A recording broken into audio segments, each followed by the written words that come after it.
Hello दोस्तों, मेरे channel में आप सभी की स्वागत है। आखिर इस वीडियो के माध्यम से जो कि जीके और जीएस का जो कि प्रश्न जो कि करवाने वाले हैं, जो कि सभी एग्जाम में जो कि पूछा जाता है। आप किसी भी एग्जाम के तैयारी कर रहे हैं तो आखिर इस वीडियो को शुरू से अंत तक देखिए, तभी आप लोग को समझ में आएगा कि आखिर आप सभी को एग्जाम में कैसा प्रश्न जो कि देखने को मिलता है। तो आखिर इस वीडियो के माध्यम से जो कि जीके और जीएस का प्रश्न जो कि करवाने वाले हैं, तो इस वीडियो को शुरू से अंत तक देखिए, तभी आप लोग को समझ में आएगा। और वीडियो अच्छा लगे तो लाइक कर दीजिएगा, चैनल पर नहीं तो चैनल को सब्सक्राइब कर दीजिएगा। चलिए, तो पहला प्रश्न क्या पूछ रहा है कि किसे आधुनिक भारत का जनक कहते हैं। किसे आधुनिक भारत का जनक कहते हैं, तो ये किसे कहते हैं, तो राजा राम मोहन राय को कहते हैं। राजा राम मोहन राय को यह आधुनिक भारत का जनक कहते हैं। इसका राइट आंसर ऑप्शन जो कि डी हो जाएगा। अगला प्रश्न की ओर चलते हैं। अगला प्रश्न क्या पूछा रहा है कि राजा राम मोहन राय किससे संबंधित नहीं है।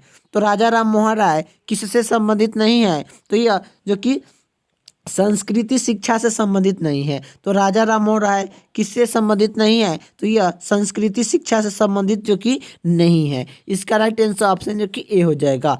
अगला प्रश्न की ओर चलते हैं। अगला प्रश्न क्या पूछ रहा है कि स्वामी विवेकानंद का मूल नाम क्या है। तो स्वामी विवेकानंद का मूल नाम क्या है, तो नरेंद्र नाथ तत्व है। नरेंद्र नाथ तत्व जो कि स्वामी विवेकानंद का मूल नाम है। इसका राइट आंसर ऑप्शन जो कि सी हो जाएगा।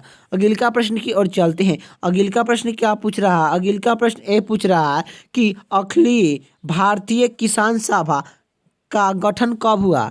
तो अखिलीय भारतीय किसान सभा का गठन कब हुआ, तो यह 1936 ईस्वी में हुआ था। अखिलीय भारतीय किसान सभा का गठन कब हुआ था, 1936 ईस्वी में हुआ था। इसका राइट आंसर ऑप्शन जो कि डी हो जाएगा। अगला प्रश्न की ओर चलते हैं। अगला प्रश्न क्या पूछ रहा है, अगला प्रश्न यही पूछ रहा है कि किसने नारा दिया मानव के लिए एक धर्म, एक जाति और एक ईश्वर। तो किसने नारा दिया मानव के लिए एक जो कि धर्म और एक जाति और एक ईश्वर, यह नारा किसने दिया, तो यह श्री नारायण गुरु ने दिए थे। श्री नारायण गुरु ने जो कि दिए थे। इसका राइट आंसर ऑप्शन जो कि बी हो जाएगा। अगला प्रश्न की ओर चलते हैं। अगला प्रश्न क्या पूछ रहा है, अगला प्रश्न ये पूछ रहा है कि अखिलीय भारतीय किसान सभा सर्वप्रथम कहाँ पर आयोजित की गई थी। तो अखिलीय भारतीय किसान सभा सर्वप्रथम कहाँ पर आयोजित की गई, तो यह की गई थी तो लखनऊ में जो कि की गई थी। तो अखिलीय भारतीय किसान सभा का सर्वप्रथम कहाँ पर आयोजित की गई, तो यह लखनऊ में जो कि की गई थी। इसका राइट आंसर ऑप्शन जो कि डी हो जाएगा। अगला प्रश्न की बात करें। अगला प्रश्न क्या पूछ रहा है कि आधुनिक युग का मानव किसे कहते हैं। तो आधुनिक युग का मनु किसे कहते हैं, तो आधुनिक युग का मनु किसे कहते हैं, तो डॉक्टर भीमराव अंबेडकर को कहते हैं। आधुनिक युग का मनु किसे कहते हैं, तो डॉक्टर भीमराव अंबेडकर को जो कि कहते हैं। इसका राइट आंसर ऑप्शन जो कि बी हो जाएगा। अगला प्रश्न की ओर चलते हैं। अगला प्रश्न क्या पूछ रहा है कि राम किशन मिशन की स्थापना किसने की। तो राम किशन मिशन की स्थापना किसने की, तो राम किशन मिशन की स्थापना जो कि किसने की, तो विवेकानंद ने जो कि किए थे। इसका राइट आंसर ऑप्शन जो कि बी हो जाएगा। अगला प्रश्न की ओर चलते हैं। अगला प्रश्न क्या पूछ रहा है कि वेद की ओर लौटो यह नारा किसने दिया था। तो वेद की ओर लौटो यह नारा किसने दिया था, तो वेद की ओर लौटो यह नारा किसने दिया, तो यह स्वामी दयानंद सरस्वती ने दिए थे। स्वामी दयानंद सरस्वती ने जो कि दिए थे। तो इसका राइट आंसर ऑप्शन जो कि ए हो जाएगा। अगला प्रश्न की ओर चलते हैं। अगला प्रश्न क्या पूछ रहा है कि स्वामी दयानंद सरस्वती का मूल नाम क्या था। तो स्वामी दयानंद सरस्वती का मूल नाम क्या था, तो स्वामी दयानंद सरस्वती का मूल नाम क्या था, तो मूल शंकर था। इसका राइट आंसर ऑप्शन जो कि डी हो जाएगा, मूल शंकर। अगला प्रश्न की ओर चलते हैं। अगला प्रश्न क्या पूछ रहा है, अगला प्रश्न ये पूछ रहा है कि भारतीय संविधान के किस अनुच्छेद में नागरिक संबंधित का प्रावधान दिया गया है। तो यह आप लोग को बताना है। तो यह भारतीय संविधान किस अनुच्छेद के अंतर्गत में नागरिकता संबंधित प्रावधान दिया गया है।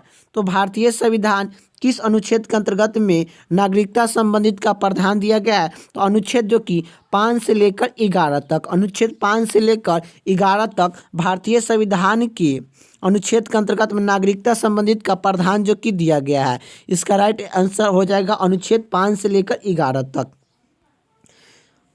यहीं आप लोग का बात करें कि भारतीय संविधान के भाग जो कि 2 में क्या है, तो नागरिकता के बारे में जो कि दिया गया है। नागरिक संबंधित भारतीय संविधान के 2 भाग में जो कि दिया गया है। ये भी आप लोग को याद होना चाहिए कि भारतीय संविधान के भाग 2 में क्या है, तो नागरिक संबंधित है। नागरिक संबंधी के बारे में जो कि दिया गया है। अगला प्रश्न की ओर चलते हैं। अगला प्रश्न क्या पूछ रहा है? अगला प्रश्न ये पूछ रहा है कि भारतीय संविधान निम्नलिखित में से कौन सी नागरिकता प्राप्त करता है? तो भारतीय संविधान निम्नलिखित में से कौन सी नागरिकता प्रदान करता है? तो नागरिकता प्रदान जो कि कौन सा करता है, तो एकीकृत नागरिकता प्रदान करता है। एकीकृत नागरिकता जो कि प्रदान करता है। तो भारतीय संविधान निम्नलिखित में से कौन सी नागरिकता प्रदान करता है? तो एकीकृत नागरिकता प्रदान करता है। इसका राइट आंसर ऑप्शन जो कि बी हो जाएगा। अगला प्रश्न की ओर चलते हैं। अगला प्रश्न क्या पूछ रहा है? अगला प्रश्न ये पूछ रहा है कि भारतीय संविधान में नागरिकता का प्रावधान कब लागू हुआ? तो भारतीय संविधान में नागरिकता के प्रावधान कब लागू हुआ? तो यह 1949 को हुआ था। इसका राइट आंसर ऑप्शन जो कि ए हो जाएगा 1949। अगला प्रश्न की ओर चलते हैं। अगला प्रश्न क्या प्रश्न पूछ रहा है कि भारतीय नागरिकता नहीं प्राप्त किया जा सकता है। तो भारतीय नागरिकता प्राप्त नहीं किया जा सकता है। तो भारतीय नागरिक नहीं प्राप्त किया जा सकता है। तो यह जो कि भारतीय बैंक में धन जमा करने वाला को यह भारतीय नागरिक प्राप्त नहीं किया जा सकता है। तो बैंक में धन जमा करने वाले नागरिक को जो कि नागरिकता नहीं प्राप्त किया जा सकता है। तो भारतीय के नागरिक नहीं प्राप्त किया जा सकता है। तो यह भारत बैंक में धन जमा करने वाले को जो कि नागरिक नहीं प्राप्त किया जा सकता है। इसका राइट आंसर ऑप्शन जो कि सी हो जाएगा। अगला प्रश्न की ओर चलते हैं। अगला प्रश्न क्या पूछ रहा है? भारत में एकीकृत नागरिकता की अवधारणा अपनाई गई है। तो भारत में एकीकृत नागरिकता की अवधारणा अपनाई गई है। तो यह अपनाई गई कहाँ से है? तो इंग्लैंड से है। इंग्लैंड से है। इसका राइट आंसर ऑप्शन जो कि सी हो जाएगा। तो भारत में एकीकृत नागरिकता की अवधारणा अपनाई गई है तो इंग्लैंड से। अगला प्रश्न की ओर चलते हैं। अगला प्रश्न क्या पूछ रहा है? अगला प्रश्न ये पूछ रहा है कि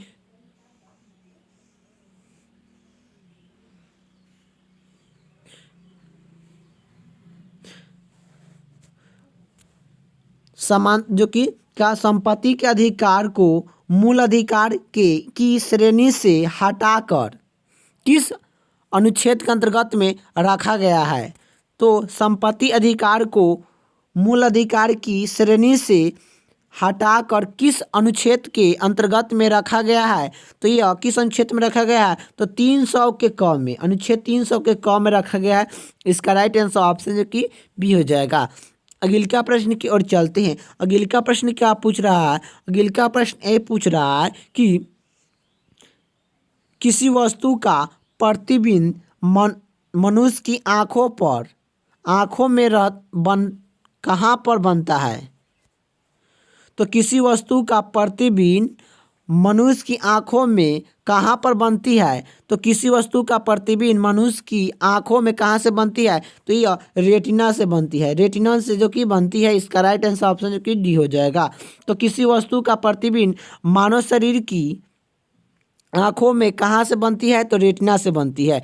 अगला प्रश्न की ओर चलते हैं। अगला प्रश्न क्या पूछ रहा है कि कोशिका का ऊर्जागृह किसको कहा जाता है? तो कोशिका का ऊर्जागृह किसे कहते हैं? तो कोशिका का ऊर्जागृह किसे कहते हैं? तो माइटोकॉन्ड्रिया को कहते हैं। माइटोकॉन्ड्रिया को कोशिका का ऊर्जागृह कहते हैं। इसका राइट आंसर ऑप्शन जो कि ए हो जाएगा। अगला प्रश्न की ओर चलते हैं। अगला प्रश्न क्या पूछ रहा है? यदि माइटोकॉन्ड्रिया काम करना बंद कर देता है, यदि माइटोकॉन्ड्रिया काम करना बंद कर देता है तो कोशिका में कौन सा कार्यालय नहीं हो पाएगा। तो यदि माइटोकॉन्ड्रिया काम करना बंद कर देता है तो कोशिका में कौन सा कार्यालय नहीं कर पाता है? तो यह भोजन का ऑक्सीजन करना नहीं होता, ऑक्सीकरण नहीं होता है। तो भोजन का ऑक्सीकरण नहीं होता है। यदि माइटोकॉन्ड्रिया काम करना बंद कर देता है तो कोशिका में कौन सा कार्यालय जो कि नहीं हो पाएगा? तो कौन सा कार्यालय नहीं हो पाएगा? तो यह जो कि भोजन का ऑक्सीकरण नहीं हो पाएगा। इसका राइट आंसर ऑप्शन जो कि बी हो जाएगा। अगला प्रश्न की ओर चलते हैं। अगला प्रश्न क्या पूछ रहा है कि निम्न में से कौन सा तन नहीं है? तो निम्न में से कौन सा तन नहीं है? तो निम्न में से कौन सा जो कि तन नहीं है आप लोग को बताना है। तो निम्न में से कौन सा जो कि तन नहीं है? तो यह अदरक, अदरक जो कि निम्न में से जो कि तन नहीं है। इसका राइट आंसर ऑप्शन जो कि तन है, तन है। आप लोग का पूछ रहा है निम्न में से कौन सा जो कि तन है? तो अदरक जो कि तन है। अदरक क्या है? तो एक तन है। इसका राइट आंसर ऑप्शन जो कि डी हो जाएगा। तो निम्न में से कौन सा जो कि तन है? तो अदरक जो कि तन है। अगला प्रश्न की ओर चलते हैं। अगला प्रश्न क्या पूछ रहा है? निम्नलिखित में से कौन रूपांतरक तन है? तो रूपांतरक तन कौन है? तो यह आलू है। इसका राइट आंसर ऑप्शन जो कि ए हो जाएगा, आलू। निम्नलिखित में से कौन सा रूपांतरक तन है? तो आलू जो कि एक तन है। अगला प्रश्न की ओर चलते हैं। अगला प्रश्न क्या पूछ रहा है कि फूल गोभी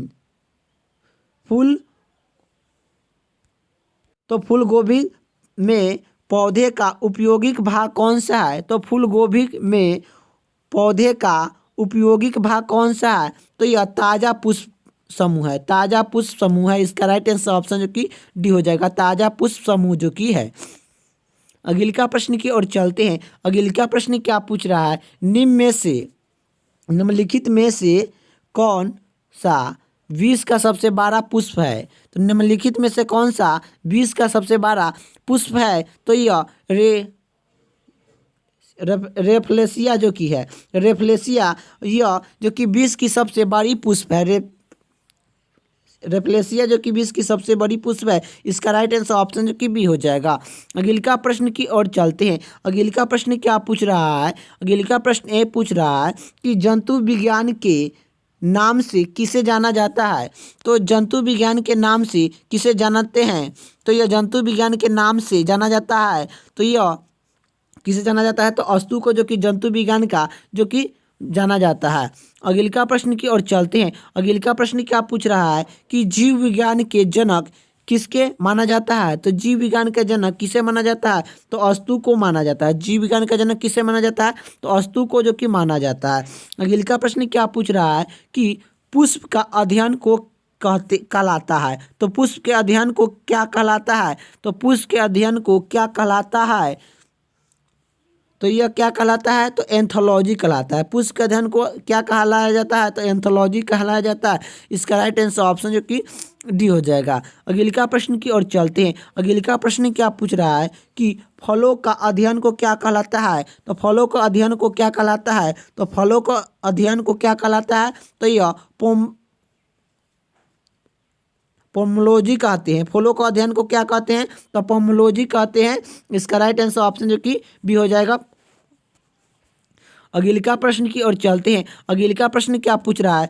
पौधे के किसी भाग से कॉफी प्राप्त होता है? तो पौधे के किस भाग से कॉफी प्राप्त होता है? तो पौधे के किस भाग से कॉफी प्राप्त होता है? तो यह बीज से होता है। बीज से होता है। इसका राइट आंसर ऑप्शन जो कि डी हो जाएगा। अगला प्रश्न की ओर चलते हैं। अगला प्रश्न क्या पूछ रहा है? अगला प्रश्न ए पूछ रहा है कि गाजरा का रंग नमल किसकी मजबूती के कारण ऐसा होता है?